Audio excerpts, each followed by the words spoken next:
बिस्मिल्लाहिर्रहमानिर्रहीम। हम शुरू करने जा रहे हैं intermediate FSC ICS part 1 mathematics chapter number 1 number systems. इस वीडियो में हम इस चैप्टर का इंट्रोडक्शन पढ़ेंगे और इंशाल्लाह अगली वीडियोस में हम इस चैप्टर की जो एक्सरसाइजेज़ हैं उनको सॉल्व करेंगे। तो सबसे पहले देखते हैं कि नंबर सिस्टम होता क्या है। What is a number system. तो नंबर सिस्टम की डेफिनेशन देखें अगर, तो a number system is defined as a system of writing for expressing numbers. कि एक नंबर सिस्टम को इस तरह डिफ़ाइन किया जाएगा कि ये एक ऐसा राइटिंग सिस्टम है जो नंबर्स को एक्सप्रेस करता है। मतलब नंबर्स को ज़ाहिर करने का जो सिस्टम है, राइटिंग सिस्टम, उसको नंबर सिस्टम कहते हैं। बड़ी सिंपल सी इसकी डेफिनेशन है। तो शुरू में ऐसा नहीं था। शुरू में जब इंसान बड़ा सादा ज़िंदगी गुजार रहा था तो ये नंबर सिस्टम नहीं हुआ करते थे। तो वो चीज़ों को कंपेयर करने के लिए, चीज़ों की गिनती करने के लिए उन्हें किसी और चीज़ से कंपेयर करते थे। जैसा कि अगर एक चरवाहा अपने जानवरों को लेके जा रहा है चरने के लिए, उनको चरने के लिए ले जा रहा है अपने जानवरों को, तो वो उन्हें अपने वो ऐसा करता था कि वो अपने जानवरों को पत्थरों के एक ढेर से कंपेयर कर लिया करता था। लाइक वो अपने हर जानवर के लिए एक पत्थर जो है ना वो उसको रख लेता था और उन्हें चरने के लिए छोड़ जाता था। और जब उन्हें लेने जाता था वापस शाम को, तो हर जानवर के लिए जो उसने पत्थर जो है वो रखा होता था, तो वो उनको कंपेयर करता और फिर उसे पता चल जाता कि अगर उसका कोई जानवर मिसिंग है कि नहीं। तो कुछ वक्त के बाद जो था लोगों ने जो है ना वर्टिकल स्ट्रोक्स या वर्टिकल बार्स के तौर पे नंबर्स को जो है ना समझना शुरू किया। तो वो एक नंबर के लिए एक वर्टिकल बार लगा देते थे, 2 के लिए 2 बार्स लगा देते थे, 3 के लिए 3 और 4 के लिए 4। तो और हाथ की चूँकि 5 उंगलियां होती हैं, तो हाथ की उंगलियों के लिए कुछ लोगों ने जो है ना ये सिंबल फ़िक्स की हुई थी। इसका मतलब होता था 5। तो बाद में तकरीबन 5000 कबल मसीह में इजिप्शियंस ने एक नंबर जो है ना वो एक नंबर सिस्टम इन्वेंट किया। उस नंबर सिस्टम में 1 से लेकर 9 तक जो डिजिट्स थे उनके लिए तो वर्टिकल बार्स थी। एक नंबर के लिए 1 बार, 2 के लिए 2 बार्स, 3 के लिए 3 बार्स, इसी तरह 7 के लिए 7, 9 के लिए 9। लेकिन जब 10 का डिजिट आता तो 10 के लिए उन्होंने ये सिंबल जो है वो चूज़ की हुई थी, और 100 के लिए, 100 के लिए उन्होंने ये सिंबल चूज़ की थी। इसका मतलब है अगर उन्होंने वर्ड 13 नंबर 13 लिखना होता था, तो 13 देखा जाए तो 10 और 3 का सम है, सम ऑफ 10 एंड 3। तो 10 की सिंबल जो है वो इस तरह थी, और 3 के लिए वो 3 बार्स लगाते थे। तो ओवरऑल वो 13 को इस तरह लिखा करते थे। इसी चीज़ को मज़ीद समझने के लिए एक और एग्ज़ाम्पल देखते हैं कि अगर उन्होंने 324 लिखना होता था,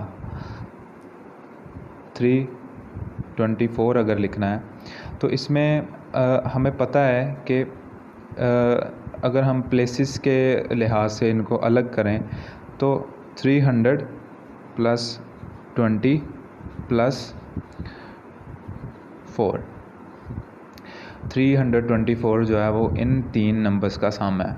और 300 का मतलब है कि इसमें 300s हैं, लाइक इस तरह से 100 + 100 + 100। और 20 का मतलब है यहाँ पे कि 2 10s हैं इधर, और 4 मीन्स यहाँ पे 4 1s हैं। अब इन सब के लिए तो उन्होंने सिंबल्स जो हैं वो चूज़ की हुई थी। जैसे 100 के लिए ये सिंबल थी, इसके लिए तो यहाँ भी वो सिंबल, वहाँ भी वो सिंबल। मतलब ये कि वो जितनी दफ़ा उन्हें ज़रूरत होती थी उतनी दफ़ा उन सिंबल्स को रिपीट करके अपने नंबर्स को देखा करते थे। 10 के लिए हमारे पास उनके पास ये सिंबल थी और इनके लिए सिंपल वर्टिकल बार्स थे। तो इसको कंबाइन करके वो इस तरह से लिखते थे और इसका मतलब होता था 324। तो मुख्तलिफ़ लोगों ने इन नंबर्स के लिए मुख्तलिफ़ सिस्टम्स ईजाद किए, मगर ये सिस्टम्स मुकम्मल नहीं थे। अल्टीमेटली एक सेट, ये वाला सेट, ये सेट जो है वो ईजाद किया गया। इसे काउंटिंग सेट के तौर पे जो है ना वो अडॉप्ट कर लिया गया और इसे नेचुरल नंबर्स कहा जाता था। मगर इस सेट में ये डेफिशिएंसी थी कि इस तरह की इक्वेशंस का इस सेट में कोई सोल्यूशन नहीं था। x + 2 = 2। इस इक्वेशन को हम सॉल्व करें तो हमारे पास आंसर आता है 0, यानी x की वैल्यू आती है 0 और ये वैल्यू इस सेट में मौजूद नहीं थी। अब इस चीज़ को टैकल करने के लिए उन्होंने इस सेट को, नेचुरल नंबर्स को एक्सटेंड करके होल नंबर्स में बदल दिया, यानी अब उन्होंने उस सेट में 0 को भी ऐड कर दिया। मगर अभी भी इस सेट में कुछ सॉल्यूशंस मौजूद नहीं थे, जैसा कि इस तरह की इक्वेशन x + 4 = 2। इस इक्वेशंस को अगर हम सॉल्व करें तो हमारे पास आंसर आता है -2, यानी एक नेगेटिव आंसर आता है। अब इस सेट में हमारे पास कोई नेगेटिव वैल्यू मौजूद नहीं है। अब इस प्रॉब्लम को टैकल करने के लिए उन्हें कुछ और नंबर्स की ज़रूरत थी, लिहाजा उन्होंने इस सेट में नेगेटिव नंबर्स भी ऐड कर दिए। जब नेगेटिव नंबर्स ऐड किए तो फिर उस सेट का नाम बन गया सेट ऑफ इंटीजर्स। अब उधर 0 भी मौजूद है, पॉजिटिव नंबर्स भी मौजूद हैं और नेगेटिव नंबर्स भी मौजूद हैं। अब इधर तक पहुंचने के बाद फिर से कुछ ऐसी इक्वेशंस का सामना हुआ जिनका सलूशन अब भी इस सेट में भी मौजूद नहीं था। वो देखते हैं, जैसा कि ये वाली इक्वेशन है 2x = 3। तो इस इक्वेशन का सलूशन बनता है हमारे पास 3/2, यानी कि ये एक फ्रैक्शनल वैल्यू आ गई है। अब ये वैल्यू सेट ऑफ इंटीजर्स में मौजूद नहीं है, ना ही सेट ऑफ होल नंबर्स में है और ना ही सेट ऑफ नेचुरल नंबर्स में है। अब ये जो सॉल्यूशन है ये किस सेट में होगा? तो इसके लिए भी उन्होंने एक अलग से जो है वो ऐसे नंबर्स जो है वो इन्वेंट किए जिन्हें फ्रैक्शन की फॉर्म में लिखा जा सकता था, जिन्हें बटे की फॉर्म में लिखा जा सकता था, जिसमें एक न्यूमरेटर होता है और एक डिनोमिनेटर होता है। मगर इसके बाद फिर से कुछ इक्वेशंस थी, ठीक है, जैसे कि इस तरह की इक्वेशंस x² = 2। इस इक्वेशन को अगर हम सॉल्व करते हैं तो हमारे पास आता है x = ±√2। अब हमारे पास इस तरह के नंबर्स मौजूद नहीं हैं, तो इन सॉल्यूशंस के लिए एक इर्रेशनल नंबर्स का जो है वो अलग से इंट्रोडक्शन किया गया। अब अल्टीमेटली जो एंड पर हम पहुँचे वो हम पहुँचे रियल नंबर्स तक। अब रियल नंबर्स में जितने भी नंबर्स मौजूद हैं यहाँ पर वो सब इंक्लूड हो जाएंगे। रियल नंबर्स में हमारे पास रैशनल नंबर्स भी आ जाएंगे और इर्रेशनल नंबर्स भी आ जाएंगे। तो रियल नंबर्स से मुराद है रैशनल नंबर्स और इर्रेशनल नंबर्स का यूनियन कह लें, जिसमें रैशनल और इरेशनल मिल के जो हैं वो रियल नंबर्स बना रहे हैं। अब रैशनल नंबर्स और इरेशनल नंबर्स को हम मज़ीद डिटेल से देखते हैं कि रैशनल नंबर्स कौन से नंबर्स हैं। तो रैशनल नंबर की डेफिनेशन देखते हैं। Rational number is a number which can be put in the form p over q where p and q belongs to z means integers and q does not equal to 0। इस symbol से मुराद है कि p और q दोनों integers को belong कर रहे हैं, यानी p और q कोई इंटीजर्स हैं, यानी कि हमारे पास 0 +-1 +-2 +-3 अप टू सो ऑन, ये कोई भी वैल्यू हो सकती है। और यहाँ पे जो सिंबल लगाया गया है इसका मतलब है एंड, और q does not equal to 0, यानी q की वैल्यू 0 नहीं हो सकती, मतलब कि डिनोमिनेटर में कभी भी 0 नहीं आएगा। तो कुछ एग्जांपल्स देखते हैं कौन से नंबर्स हैं जिन्हें हम फ्रैक्शन की फॉर्म में लिख सकते हैं। हमारे पास सबसे पहले एग्जांपल है √16। √16 को हम कैलकुलेट करें तो 4 आता है, और 4 एक नेचुरल नंबर है, एक होल नंबर है, एक इंटीजर है। तो इसको हम फ्रैक्शन की फॉर्म में इस तरह लिख सकते हैं, यानी कोई भी अगर हमारे पास होल नंबर है, इंटीजर है, जो है नेचुरल नंबर है, तो उसको हम उसके बटे के नीचे 1 लगा सकते हैं, 1 लिख सकते हैं। तो चूँकि अब ये फ्रैक्शन की फॉर्म में आ गई है, इस वजह से ये एक रैशनल नंबर है। नेक्स्ट एग्जांपल देखते हैं हम 3.7। ये डेसिमल वैल्यू है, लेकिन डेसिमल को भी हम अक्सर ख़त्म कर सकते हैं, और कभी ऐसा होता है कि डेसिमल को ख़त्म नहीं किया जा सकता। तो ऐसे डेसिमल्स जो फ्रैक्शन में कन्वर्ट हो सकते हैं, जैसे कि ये वाला डेसिमल है 3.7। डेसिमल कहते हैं ऐसा नंबर जिसमें पॉइंट यूज़ हो रहा हो। ये एक डेसिमल वैल्यू है, इसको डेसिमल वैल्यू इसलिए कहा जा रहा है क्योंकि इसमें एक पॉइंट यूज़ हो रहा है, और इस पॉइंट को ख़त्म करना, यानी इसको डेसिमल से फ्रैक्शन में किया जा सकता है, ये हम छोटी क्लासेस में पढ़ चुके हैं। तो 3.7 को फ्रैक्शन में लिखेंगे तो ये 37/10 लिखा जाएगा। तो चूँकि अब इसको भी हम p/q की फॉर्म में लिख चुके हैं, इस वजह से ये भी एक रैशनल नंबर है। एक लास्ट एग्जांपल देखते हैं 5। ये नेचुरल नंबर भी है, होल नंबर भी है, इंटीजर भी है। तो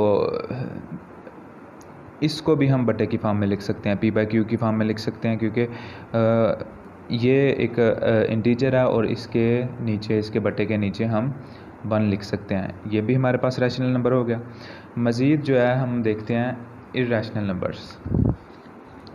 तो रैशनल नंबर्स का अपोजिट जो हैं वो इर्रेशनल नंबर्स हैं। दोनों की डेफिनेशंस में सिर्फ थोड़ा सा फ़र्क है। Irrational numbers are those numbers which cannot be put into the form p/q where p, q belongs to integers and q does not equal to 0। यानी कि हर वो नंबर जिसे हम p/q की फॉर्म में नहीं लिख सकते, जिसे हम फ्रैक्शन की फॉर्म में नहीं लिख सकते, उस नंबर को हम इर्रेशनल नंबर कहा करेंगे। और p/q से मुराद यहाँ पे इंटीजर्स हैं। p भी एक इंटीजर होगा, q भी एक इंटीजर होगा, और q किसी भी सूरत में 0 नहीं होना चाहिए। एग्जांपल्स देखते हैं। √2 पहली एग्जांपल है। तो √2 कैलकुलेट किया जाए तो हमारे पास ये वैल्यू आती है, और ये अभी आगे चल रही है, अभी इसका एंड नहीं हुआ। तो इसका मतलब है अब हमें पता ही नहीं है कि पॉइंट के बाद कितने डिजिट्स हैं, कहाँ तक ये डिजिट्स जाकर रुक रहे हैं। तो हम इसको इस डेसिमल को ख़त्म कैसे कर सकते हैं, क्योंकि डेसिमल तो ख़त्म करने के लिए हमें इस बात का पता होना चाहिए कि पॉइंट के बाद, डेसिमल के बाद जो डेसिमल पार्ट है वहाँ पर कितने डिजिट्स हैं। जितने डिजिट्स होंगे हम फिर उतने ज़ीरोज़ पुट करके उसको फ्रैक्शन में चेंज करेंगे। अब इधर हमें नहीं मालूम कि पॉइंट के बाद कितने डिजिट्स हैं, इस वजह से इसको हम फ्रैक्शन में कन्वर्ट नहीं कर सकते। तो जो नंबर फ्रैक्शन में कन्वर्ट नहीं हो सकता, नहीं लिखा जा सकता, वो इर्रेशनल नंबर कहलाएगा। उसी तरह सेकंड एग्जांपल है हमारे पास √3। ये भी पॉइंट के बाद इनडेफिनाइट डिजिट्स आ जाते हैं, यानी कि इतने डिजिट्स आ जाते हैं जिनका हमें पता नहीं है कि कहाँ जाके रुक रहे हैं। इस वजह से ये भी एक इरेशनल नंबर है। थर्ड एग्जांपल देख लें, उसी तरह ऊपर वाली दो एग्जांपल्स की तरह। देखने में तो ये फ्रैक्शन की फॉर्म में हमें नज़र आ रहा है, लेकिन जब हम इसको कैलकुलेट करेंगे तो √5 ओपन करेंगे, कैलकुलेट करेंगे तो ये आएगा 2.236067 and up to so on. और जब 7 को इससे डिवाइड किया तो एंड पे हमारे पास ये नंबर बनता है, जो हमें नहीं पता कि पॉइंट के बाद किधर जाके रुक रहा है। अगर तो ये कहीं पे रुक जाता तो फिर तो ये फ्रैक्शन की फॉर्म में लिखा जा सकता था, लिहाजा ये भी एक इरेशनल नंबर है। रैशनल और इरेशनल्स को मज़ीद जो है हम समझने के लिए कुछ और टर्म्स को स्टडी करेंगे, या कह लें कि रैशनल और इरेशनल की हम कुछ अलग से डेफिनेशंस देखेंगे। ये चीज़ हमारे पास अभी नई टर्म है डेसिमल रिप्रेजेंटेशन। ठीक है, डेसिमल का मतलब कि नंबर्स को पॉइंट्स में रिप्रेजेंट करना।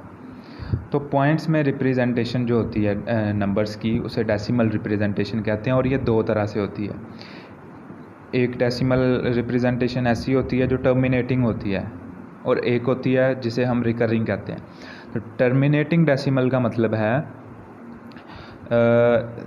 जब डेसिमल के बाद हमारे पास जो डेसिमल पार्ट है, डेसिमल के बाद पॉइंट के बाद जो डिजिट्स हैं, उनकी जो तादाद है, उनका जो नंबर है, मतलब वो फाइनाइट हो मतलब एक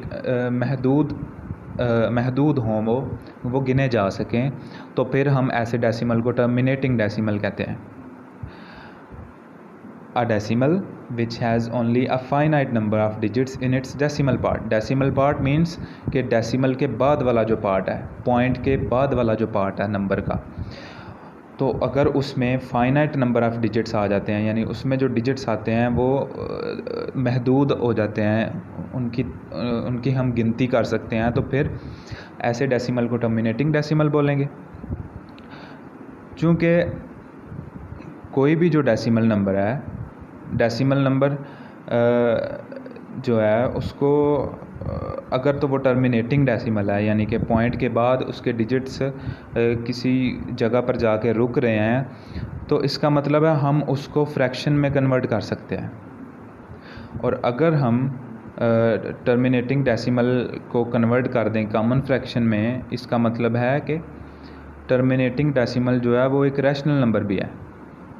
since a terminating decimal can be converted into a common fraction, so every terminating decimal represents a rational number। मतलब कि हर terminating decimal एक rational number को represent कर रहा होता है। यानी कि जिधर भी आप एक ऐसा decimal देखें जो terminating हो, यानी जो point के बाद कुछ digits के बाद रुक जाए, इसका मतलब है कि वो एक rational number है आपके पास, उसे आप fraction में convert कर सकते हैं। दूसरी तरफ रिकरिंग डेसिमल्स आते हैं, तो ये भी रैशनल नंबर की एक और जो है टाइप है, another type of rational numbers. कैसे? In general a recurring or periodic decimal is a decimal in which one or more digits repeat indefinitely। मतलब कि रिकरिंग डेसिमल्स में ये होता है कि डेसिमल के बाद, पॉइंट के बाद जो डिजिट्स आते हैं, तो वो डिजिट्स कुछ इस तरह से आते हैं, या कोई एक डिजिट या एक से ज़्यादा डिजिट्स वो इनडेफिनेटली रिपीट होना शुरू हो जाते हैं। इसकी हम कुछ एग्जांपल्स देखने लगे हैं मज़ीद, तो ये कॉन्सेप्ट, ये जो टर्मिनोलॉजीज़ हैं, ये भी क्लियर हो जाएंगी। तो इसका मतलब है टर्मिनेटिंग डेसिमल भी रैशनल नंबर होता है, रिकरिंग डेसिमल भी रैशनल नंबर होता है। तो फिर हर वो जो है डेसिमल जो नॉन टर्मिनेटिंग होगा और नॉन रिकरिंग होगा वो इर्रेशनल होगा। यहाँ पे हमने रैशनल और इर्रेशनल की अलग से डेफिनेशन को देख लिया। A non terminating non recurring decimal represents an irrational number. एक जो नॉन टर्मिनेटिंग यानी जो टर्मिनेट भी नहीं हो रहा, रुक भी नहीं रहा पॉइंट के बाद, एंड नॉन रिकरिंग, और रिपीट भी नहीं हो रहा, ना ही वो रुक रहा है किसी जगह पे जाके पॉइंट के बाद और ना ही वो रिपीट हो रहा है। तो इस तरह के डेसिमल को इर्रेशनल नंबर बोला करेंगे हम। अब हम कुछ एग्जांपल्स को देखेंगे। उन एग्जांपल्स को देखने के बाद, समझने के बाद ये टर्मिनोलॉजीज़ हमें मज़ीद क्लियर हो जाएंगी, आई होप। तो देखते हैं कुछ एग्जांपल्स।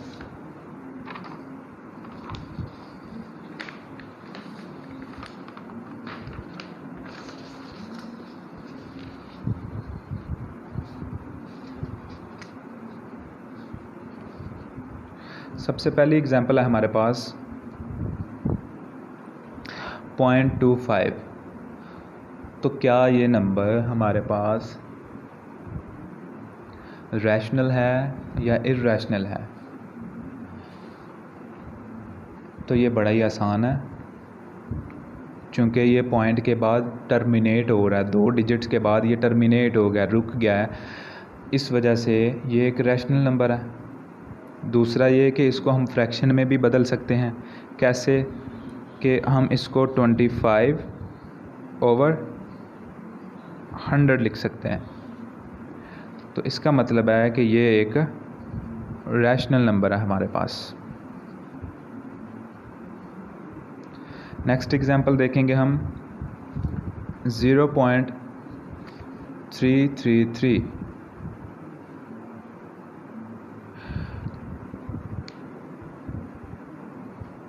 अब ये हमारे पास एक ऐसा नंबर आ गया है जो पॉइंट के बाद इनडेफिनाइटली रिपीट हो रहा है। अभी हमने रिकरिंग डेसिमल में ये डेफिनेशन देखी है कि अगर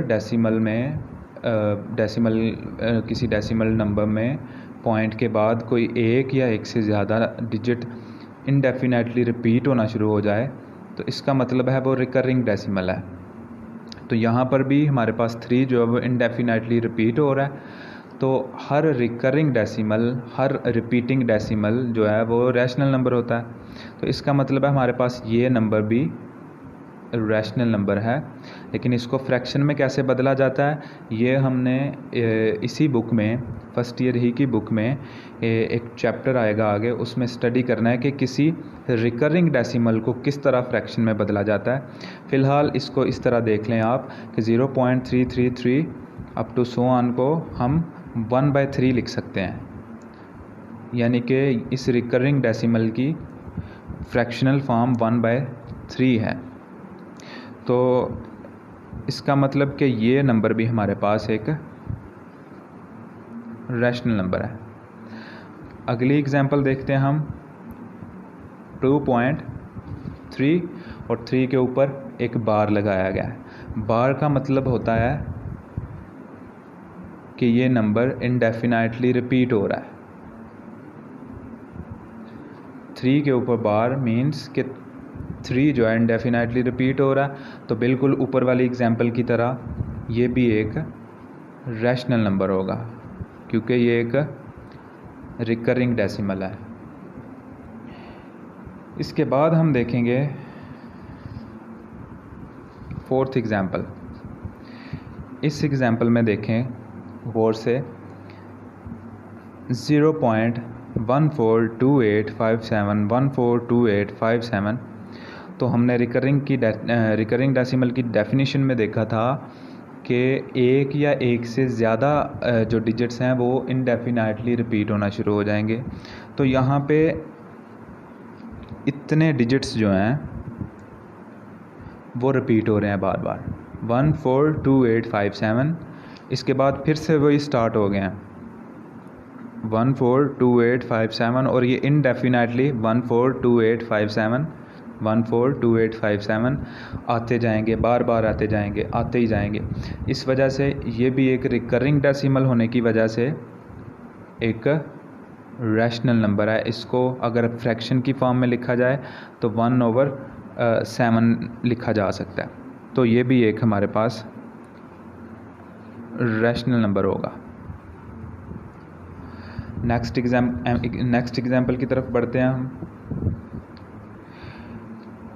0.01 001 000 1 00 001 अप टू सो ऑन।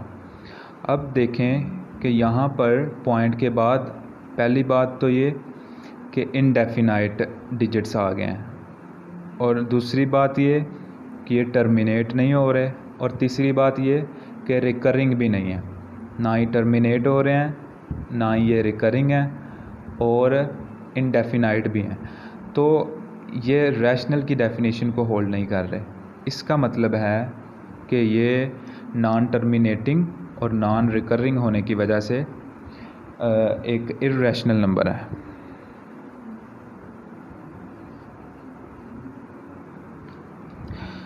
अगली एग्जांपल देखेंगे हम 214.121122 1112222 11112222 and up to so on.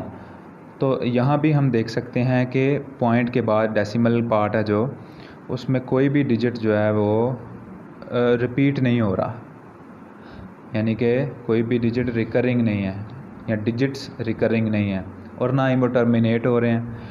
तो इससे भी ये पता चला हमें कि ये नंबर भी एक इर्रेशनल नंबर है। Next example 7.3205080। तो हमें साफ नज़र आ रहा है कि ये भी नंबर जो है इर्रेशनल नंबर है, क्योंकि पॉइंट के बाद जो हमारे डिजिट्स हैं वो ना तो टर्मिनेटिंग है और ना ही रिकरिंग है और ना ही फाइनाइट है। तो नॉन टर्मिनेटिंग, नॉन रिकरिंग और इनडेफिनाइट होने की वजह से ये नंबर भी एक इर्रेशनल नंबर होगा। कुछ एग्जांपल्स बाकी हैं। Example number 8 1.4142135। ये नंबर भी हमारे पास इर्रेशनल होगा, क्योंकि ये भी नॉन टर्मिनेटिंग, नॉन रिकरिंग और इनडेफिनाइट है।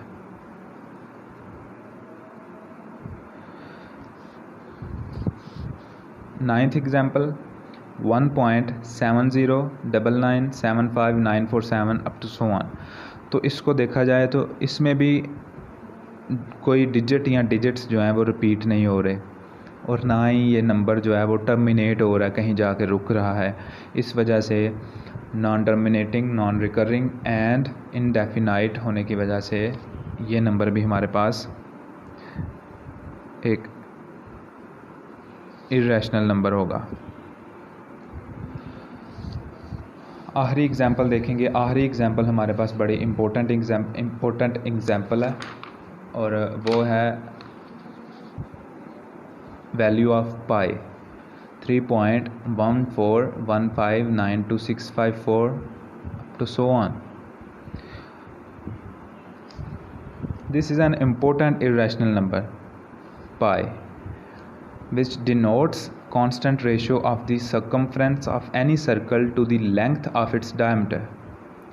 यानी कि ये जो वैल्यू है ये पाई की वैल्यू है, और ये बड़ा इम्पोर्टेंट इर्रेशनल नंबर है।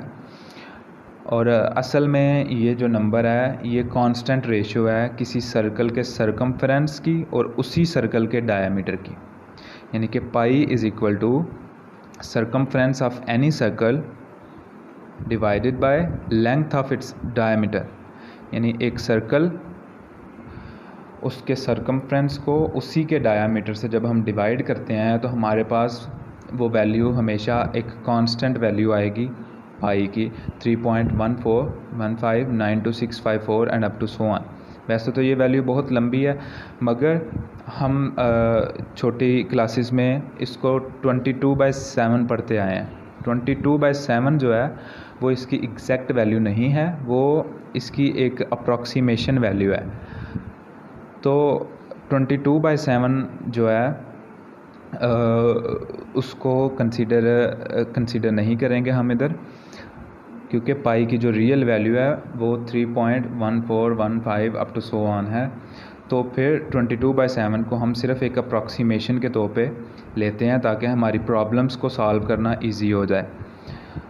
तो पाई की वैल्यू जो है वो ये हुआ करेगी, और ये भी एक इर्रेशनल नंबर है क्योंकि ये वैल्यू भी पॉइंट के बाद, डेसिमल के बाद ना तो टर्मिनेट हो रही है, ना ही ये रिकरिंग है, और ना ही ये फाइनाइट है। यानी कि पॉइंट के बाद ये लगातार चलती जा रही है, हमें नहीं पता ये कहाँ जाके रुकेगी, और ये रिकरिंग भी नहीं है, यानी इसमें कोई भी डिजिट या डिजिट्स रिपीट नहीं हो रहे, और इस वजह से ये भी एक इर्रेशनल नंबर है। Thank you so much.